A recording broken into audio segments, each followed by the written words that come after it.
Right, it's Tuesday, November 19th. I'm buying some SPY 578 calls at 9:43 here.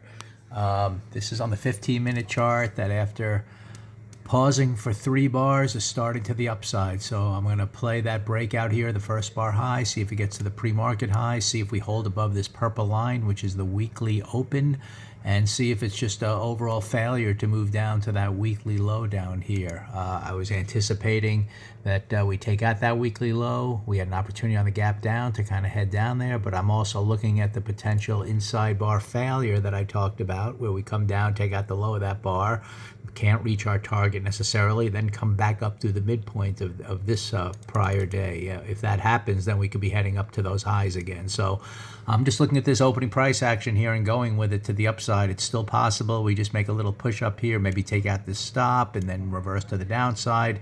At this point, I'm going to really reference that first 15-minute bar to determine if we, continue higher or maybe fail and come back down and eventually hit our target down here. But for now, opening price action wants to head higher. We're above the the purple line, which is the open of the week, so we're trying to keep this week green after 2 days and then start maybe working up higher, but you never know for sure. I'm just going with opening price action here.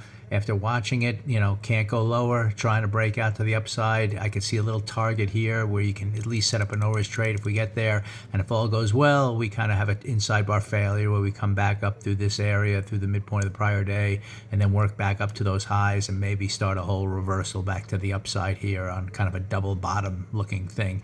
And we never really hit those gaps down here. But we'll find out. Opening price action seems to want to go higher, so I'm going to kind of go with that. And it's a very tight stop. If we get through the midpoint of that first bar with a big red bar, then I'll kind of anticipate we take out the lows of the prior week. But for now, just going to look at opening price action and go with it to the upside.